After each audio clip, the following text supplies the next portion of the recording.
Hello students, now we have to start the chapter that is February revolution, है ना। February revolution कर रहे थे ना हम। चैप्टर तो हमारा है socialism in Europe and the Russian revolution. इसमें हमने किया about the February revolution in Russia. तो रशिया के अंदर फेब्रुअरी रेवोल्यूशन में क्या हुआ, जो जार था, जार की पूरी पोजीशन ही चेंज हो गई, उसे अपना पोस्ट छोड़नी पड़ी और कंट्री में प्रोविजनल गवर्नमेंट आ गई। ठीक है, तो अब प्रोविजनल गवर्नमेंट आने के बाद रशिया में क्या क्या चेंजेस आते हैं, that we will study today. ठीक है, यानी आफ्टर फेब्रुअरी। ठीक है, फेब्रुअरी के बाद क्या हुआ रशिया के अंदर, है ना। तो यहां पर रशिया के अंदर जो प्रोविजनल गवर्नमेंट बनी, इसमें जो इन्फ्लुएंशियल पीपल थे, that was few political leaders, land owners and जो कि रेडिकल्स एंड रिवोल्यूशनरीज थे, दे वर मोर इन्फ्लुएंशियल।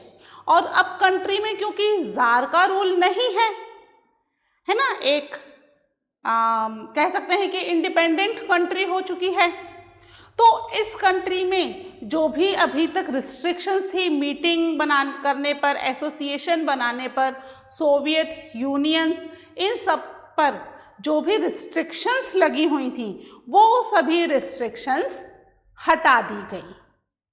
ठीक है, कौन थे यहां पर? The political leader,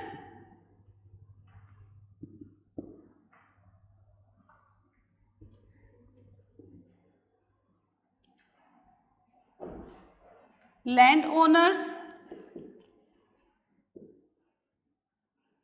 and revolutionaries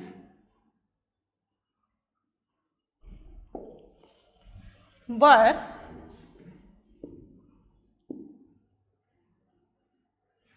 influential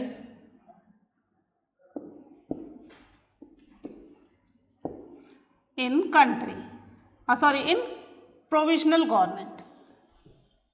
ठीक है, प्रोविजनल गवर्नमेंट में इनका ज्यादा इन्फ्लुएंस था।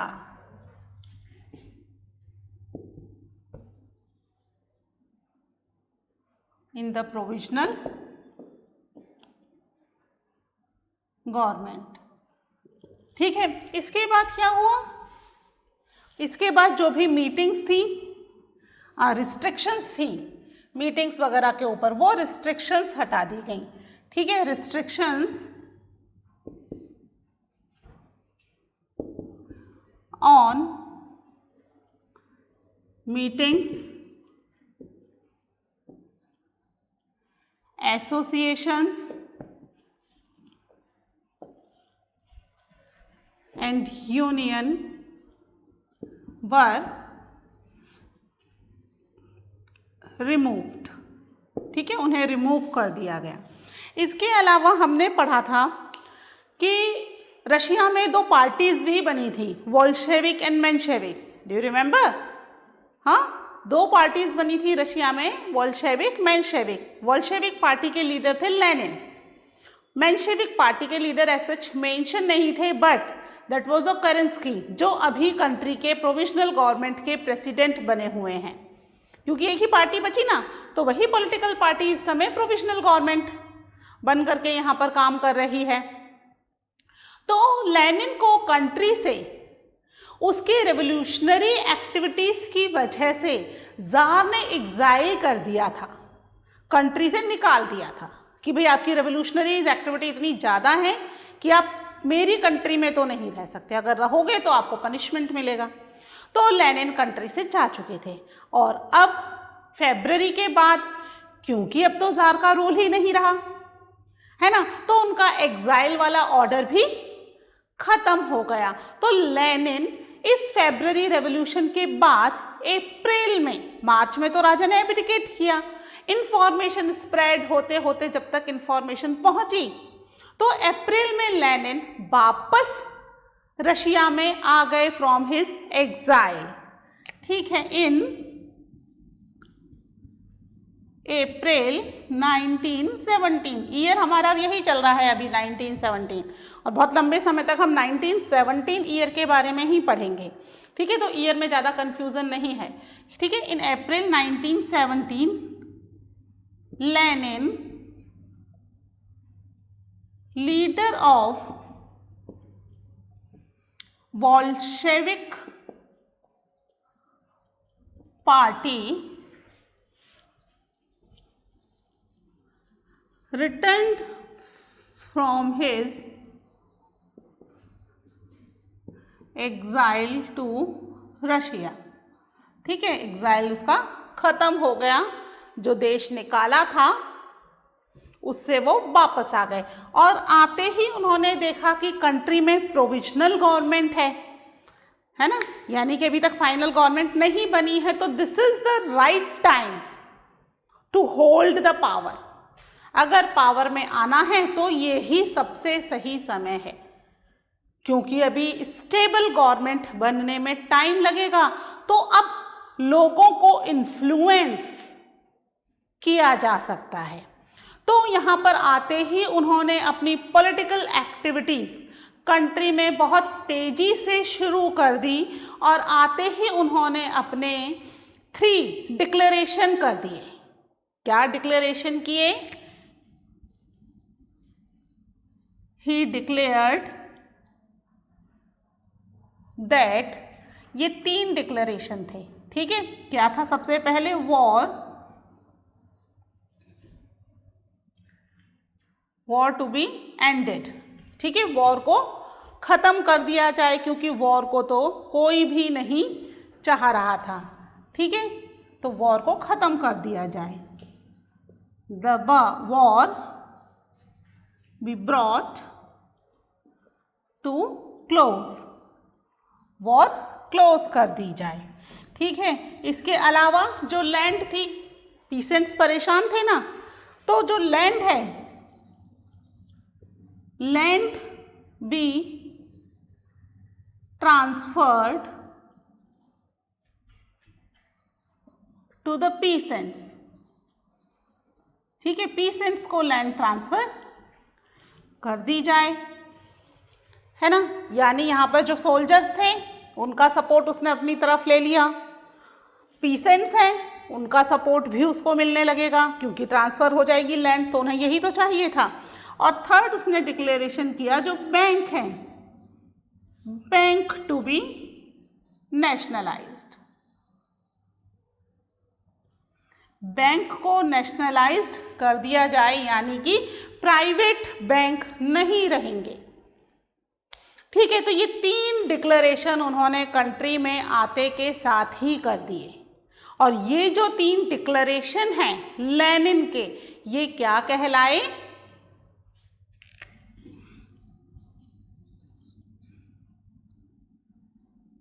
These demands of Lenin came to be known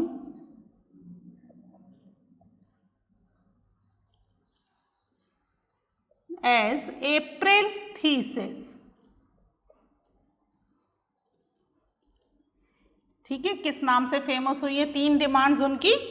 April thesis के नाम से डिमांड उनकी फेमस हो गई, ठीक है। यानी फरवरी के बाद कंट्री में चीज़ें बहुत तेजी से बदल रही हैं, है ना। अभी तक तो प्रोविजनल गवर्नमेंट थी, प्रोविजनल गवर्नमेंट डिसीजन लेगी, चीज़ें चेंज करेगी, उससे पहले ही लेनिन अपने एग्जाइल से वापस आ गए, है ना। लेनिन का एक बहुत ही इम्पॉर्टेंट रोल है रशिया की जो प्रेजेंट गवर्नमेंट है उसमें। तो लेनिन ने आते ही पॉलिटिकल एक्टिविटीज़ को बहुत तेजी से शुरू कर दिया। According to him this is the right time to seize the power, है ना। प्रोविजनल गवर्नमेंट को हटा के पावर अपने पास ले ली जाए, इसलिए उन्होंने आते ही सबसे पहले ये 3 डिक्लेरेशन कर दिए।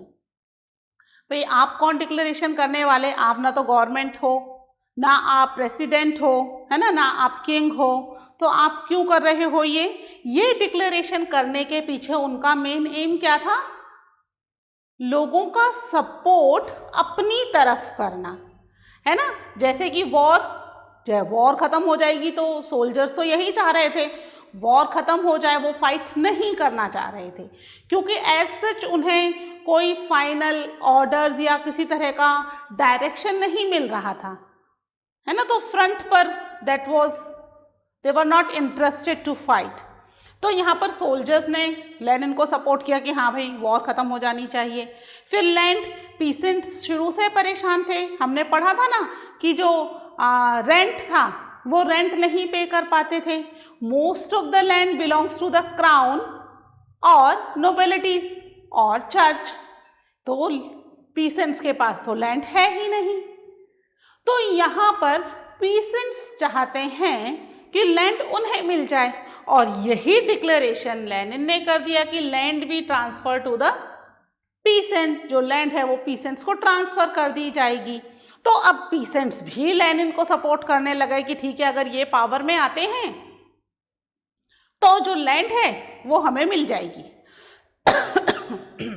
और एक लास्ट डिक्लेरेशन क्या किया उन्होंने? बैंक्स को नेशनलाइज्ड कर दिया जाएगा, यानी प्रॉपर्टीज जो है वो नेशनलाइज्ड होना शुरू हो जाएंगी। ठीक है, तो रिच और पुअर का गैप भी थोड़ा थोड़ा खत्म होने लग जाएगा। तो यहाँ पर इसके इन 3 डिक्लेरेशन को क्या नाम दिया गया? That was known as the April thesis, क्योंकि अप्रैल में ही ये आए और अप्रैल में आते ही इन्होंने ये 3 डिक्लेरेशन कर दिए। ठीक है, इसको नोट कीजिए, फिर देखते हैं आगे क्या होता है।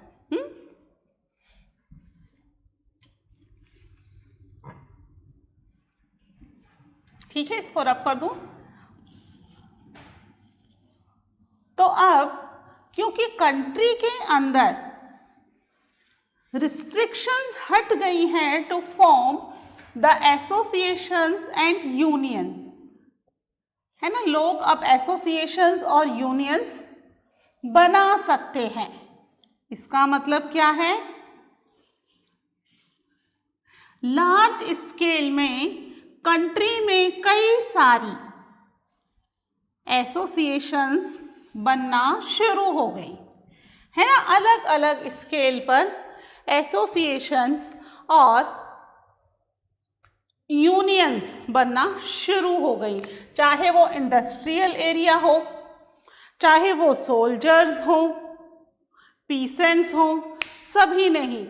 पहले भी थी, जार के समय भी थी, बट दैट वाज सीक्रेट, क्योंकि जार के समय क्या था? देयर वाज रिस्ट्रिक्शंस, है ना, किसी भी तरह की पॉलिटिकल पार्टी बनाना या एसोसिएशन बनाना अलाउड नहीं था।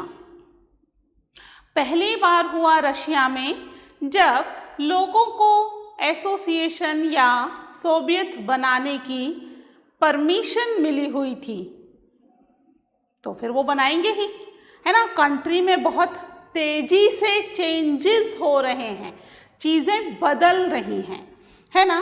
तो यहाँ पर the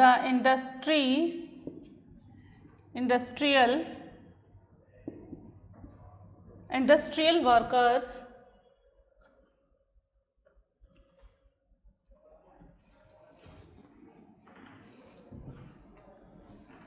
industrial area and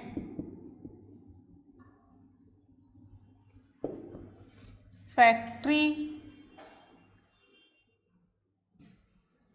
workers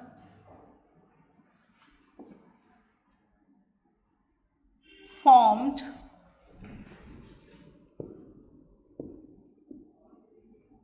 the workers union, है ना, वर्कर्स यूनियन बन गई, यानी वर्कर्स की जो भी प्रॉब्लम होगी इंडस्ट्रियल एरिया में वो बहुत तेजी से बनना शुरू हो गई। इसके अलावा यहाँ पर soldiers were also formed a soldiers union, soldiers की भी एक यूनियन बन गई, है ना, फैक्ट्री कमिटीज बन गई। तो यहाँ जगह जगह पर यूनियंस बन रही हैं, कमिटीज बन रही हैं, और इन सभी सोल्जर्स यूनियंस और कमिटीज को बोल्शेविक पार्टी जो है वो प्रमोट कर रही है, उनका सपोर्ट मिल रहा है। ठीक है, बोल्शेविक पार्टी का इतना ज़्यादा सपोर्ट इन सभी यूनियन को मिलने लगा कि जब एक बार बोल्शेविक ने एक मीटिंग ऑर्गेनाइज की और जितनी भी ये जो भी सोवियत्स हैं या यूनियंस हैं, इन सबको इनविटेशन भेजा कि भाई आप अपने एक एक रिप्रेजेंटेटिव इस मीटिंग में भेजो।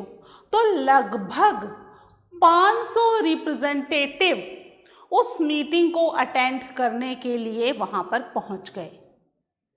इसका मतलब क्या है कि कंट्री में लेनिन का इन्फ्लुएंस, या कह सकते हैं बोल्शेविक पार्टी का इन्फ्लुएंस बहुत तेजी से बढ़ रहा था। जो लीडर्स लेनिन के एग्जाइल के बाद इधर उधर हो गए थे, छोड़ गए थे पार्टी, वो वापस से पार्टी को ज्वाइन करना शुरू कर दिया उन लोगों ने, और वापस से पार्टी के लिए काम शुरू हो गया।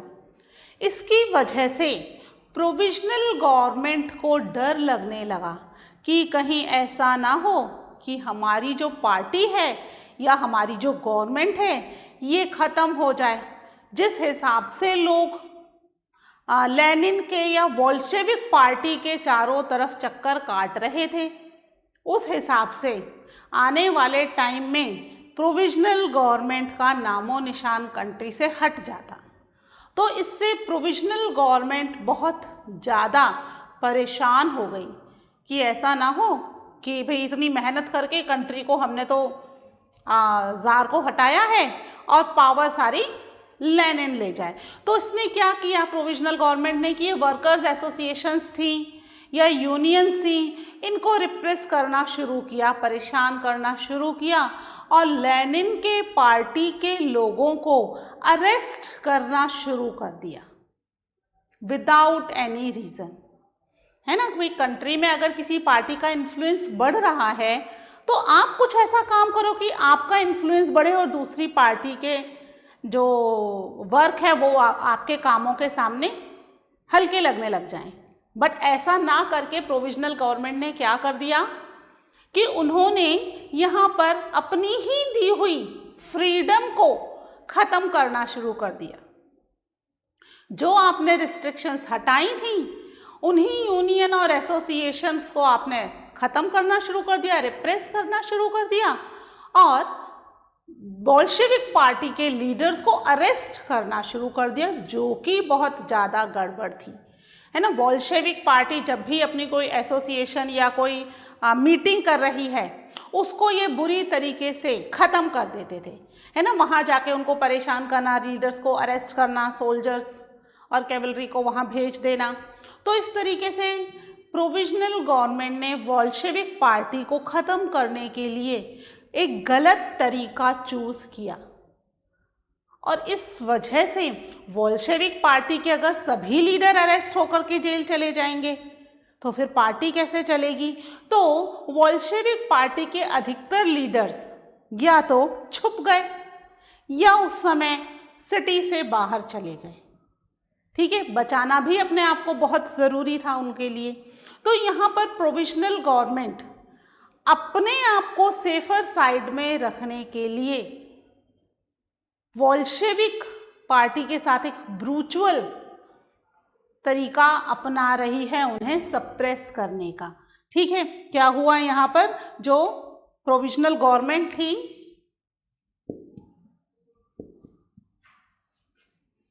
The provisional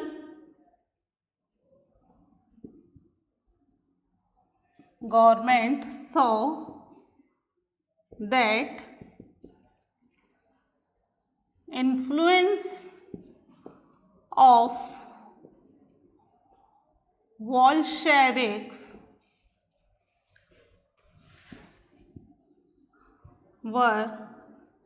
grew and their power were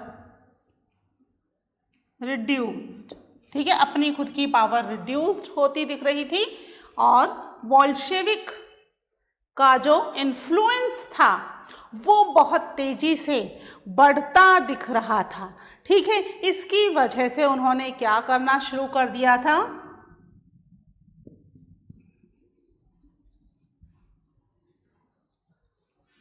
provisional government arrested the leaders of Bolshevik party। ठीक है, बोल्शेविक पार्टी के लीडर्स को उन्होंने अरेस्ट करना शुरू कर दिया। यहाँ पे प्रोविजनल की एक बार स्पेलिंग सही कर देती हूँ मैं। ठीक है, प्रोविजनल गवर्नमेंट जो थी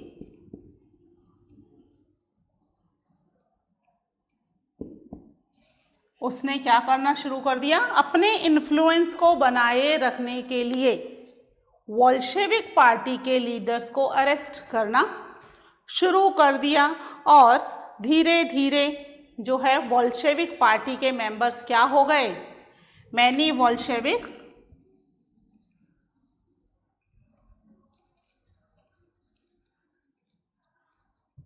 भाई बचना भी तो जरूरी है ना, तो बहुत सारे बोल्शेविक्स लीडर्स क्या हो गए?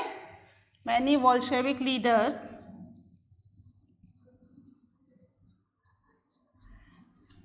हैड टू बी फ्ली और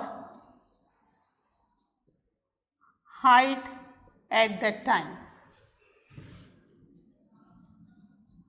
ठीक है, उस पर्टिकुलर टाइम पीरियड में वो लोग या तो वहां से भाग गए या अपने आप को हाइड कर लिया, छुपा लिया। ठीक है, क्यों छुपा लिया यहाँ पर? क्योंकि उन्हें क्या था? अपने आप को इस अरेस्ट से बचाना था। अगर वो अरेस्ट हो जाते तो फिर बोल्शेविक पार्टी खत्म हो जाती। ठीक है, इनके अरेस्ट के बाद क्योंकि पीसेंट्स को तो अब लैंड चाहिए, है ना, लैंड ट्रांसफर के लिए बोल दिया, तो पीसेंट्स को लैंड चाहिए। तो इस लैंड के लिए पीसेंट्स ने कई सारी लैंड कमिटीज बनाना शुरू कर दी। यहाँ पर है ना, land committees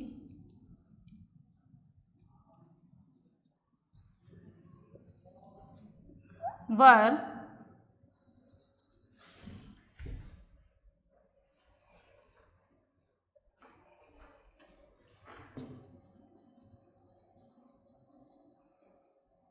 formed to handle peasants। ठीक है, कि भाई आपको लैंड मिलेगी, लैंड डिस्ट्रीब्यूट होगी, तो आप थोड़ा शांत रहो। कंट्री में लैंड कमिटीज बन गई हैं और धीरे धीरे लैंड जो है वो डिस्ट्रीब्यूट होना शुरू हो जाएगी, है ना, जिससे कि वो पीसेंट्स को हैंडल कर सकें। पर पीसेंट को क्या लग रहा है कि लैंड जो है जल्दी से जल्दी ट्रांसफर हो जाए, वो वेट नहीं कर पा रहे हैं। So now they start seizing the land. ठीक है, पीसेंट्स ने क्या शुरू कर दिया? Peasants started to seize the land between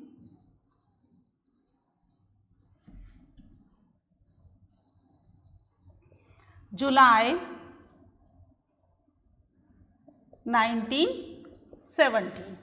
ठीक है, जुलाई 1917 के बीच में उन्होंने यहाँ पर लैंड को सीज करना शुरू कर दिया। ठीक है, जुलाई 1917 एंड सितंबर।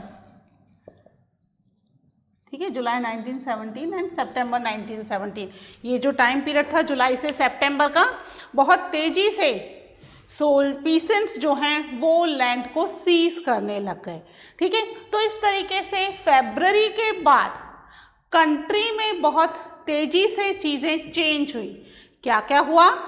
रिस्ट्रिक्शंस हट गई एसोसिएशंस और जो भी यूनियन या सोवियत हैं वो बनाई जा सकती हैं। लेनिन वापस से आ गए, लेनिन ने 3 डिक्लेरेशन कर दिए जिससे उन्हें लोगों का सपोर्ट मिले, और लोगों का उन्हें बहुत ज़्यादा सपोर्ट मिलना भी शुरू हो गया था।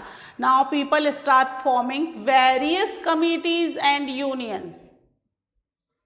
लेकिन प्रोविजनल गवर्नमेंट को ऐसा लग रहा था कि कहीं ऐसा ना हो कि हमारी गवर्नमेंट ख़त्म हो जाए और ये जो लेनिन की गवर्नमेंट है ये वर्किंग हो जाए, क्योंकि प्रोविजनल गवर्नमेंट है, ये अभी वर्किंग नहीं है, मतलब चूज होकर के नहीं आई है ना।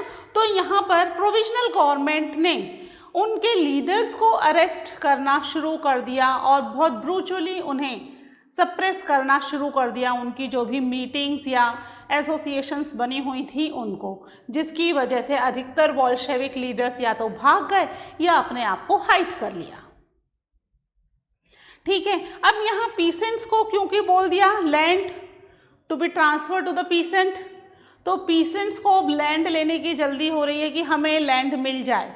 तो इसके लिए प्रोविजनल गवर्नमेंट ने लैंड कमिटीज़ बना दी जिससे वो पीसेंट्स को हैंडल कर सके, लेकिन वो पीसेंट्स को हैंडल नहीं कर पा रही थी और पीसेंट्स ने लैंड को सीज करना शुरू कर दिया। सीज करना मतलब अपने कंट्रोल में लेना, गवर्नमेंट जब देगी तब देगी, अभी हम खुद से ही लैंड को अपने कंट्रोल में लेकर के इस पर कल्टीवेशन करना शुरू कर दें, क्योंकि गवर्नमेंट तो देगी ही ना, उसने तो बोल ही दिया, तो जब मिलेगी तो हम अभी से क्यों ना काम शुरू कर दें।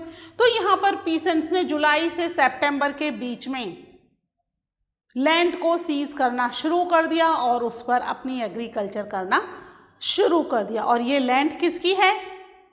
ये लैंड है नोबिलिटीज़ की, जार की और चर्च की। ठीक है, लैंड एज सच स्टेट ने अभी तक इन लोगों से कॉन्फिस्केट नहीं की है, प्रोविजनल गवर्नमेंट ने उनसे कॉन्फिस्केट नहीं की है। तो इन्होंने उस लैंड को जिस पर ये अभी तक रेंट से काम कर रहे थे, अपनी समझकर काम करना शुरू कर दिया। ठीक है, तो ये तो हुआ आफ्टर फेब्रुअरी रेवोल्यूशन। ठीक है, नेक्स्ट हम पढ़ेंगे कि क्या होता है इसके बाद in the next lecture. Till then take care, bye.